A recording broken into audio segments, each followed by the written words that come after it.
Baik, saya mulai. Assalamualaikum warahmatullahi wabarakatuh. Sebelumnya, di sini kami ingin mempresentasikan hasil proyek kami yang berjudul Sungai Digunakan sebagai Tempat Pembuangan Sampah. Sebelumnya, izinkan kami memperkenalkan diri. Perkenalkan, kami dari kelompok 14 dengan nama eh, yang pertama ada Mika Anastasia BR Sitepu, yang kedua ada Fuandini Artasi Manulang, yang ketiga ada Adelia Hidayan Nisa, dan yang keempat ada Muhammad Rizky Abdillah.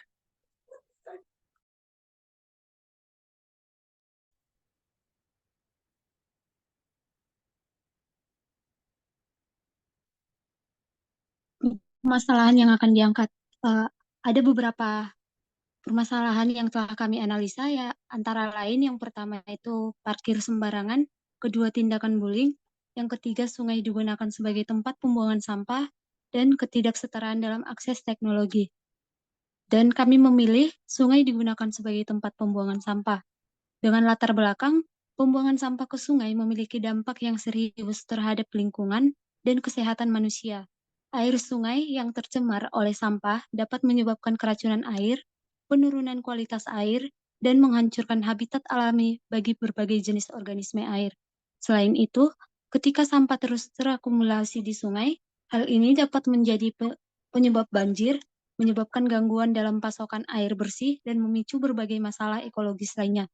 Adapun analisis permasalahannya yaitu pembuangan sampah ke sungai, yang kedua faktor ekonomi, dan yang ketiga dampak lingkungan dan kesehatan.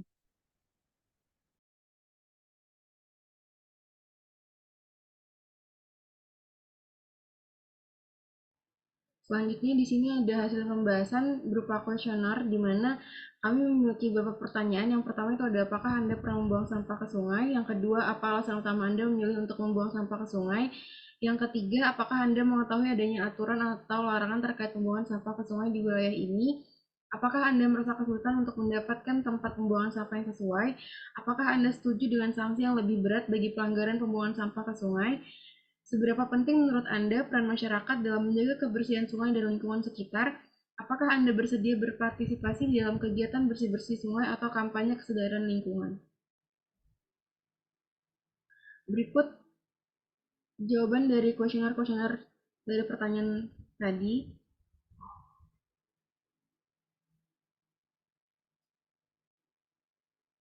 Selanjutnya ada rancangan dan solusi.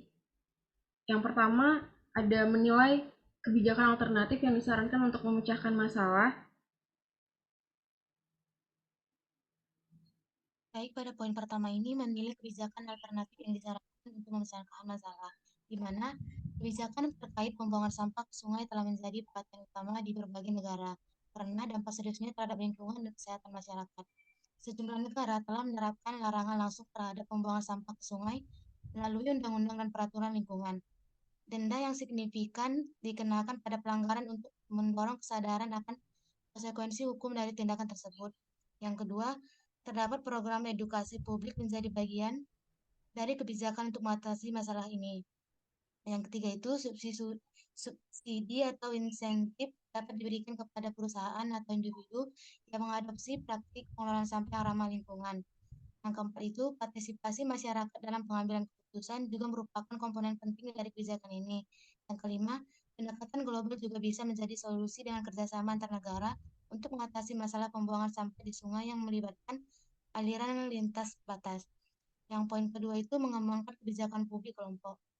Di sini suatu kebijakan yang mungkin disepakati dan didukung oleh kelompok untuk mengatasi masalah pembuangan sampah ke sungai adalah program pemberdayaan masyarakat dalam pengelolaan sampah bersama.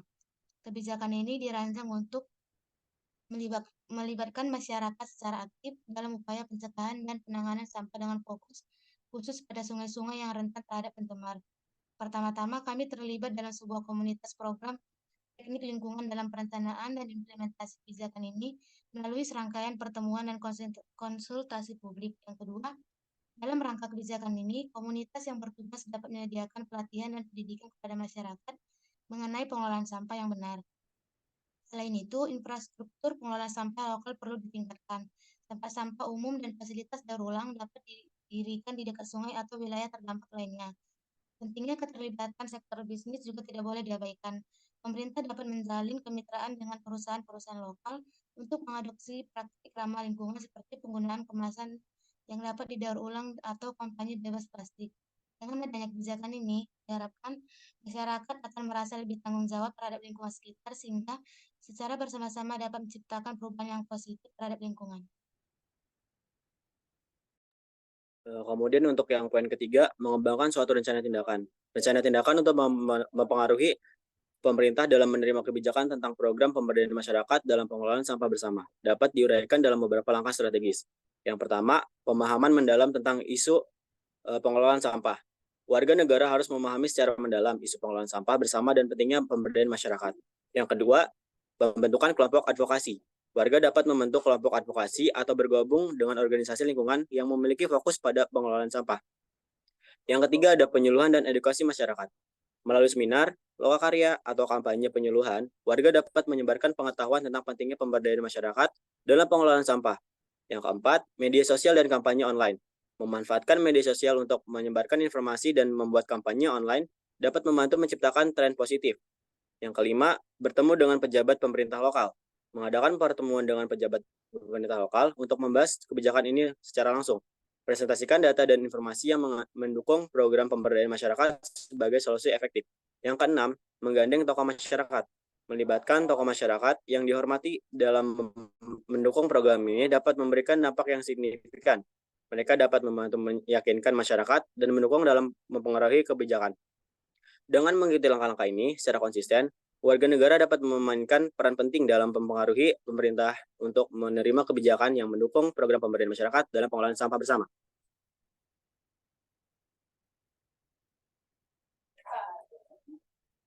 Kemudian yang selanjutnya itu ada kesimpulannya. Program ini dirancang untuk melibatkan masyarakat secara aktif dalam pengelolaan sampah, meningkatkan kesadaran akan dampak negatif pembuangan sampah ke sungai, dan membangun infrastruktur pengelolaan sampah yang efektif di tingkat lokal.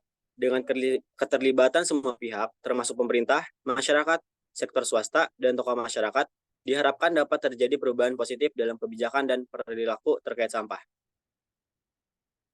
Sekian dari kelompok kami, kurang lebihnya kami mohon maaf. Kami akhiri. Wassalamualaikum warahmatullahi wabarakatuh. Terima kasih.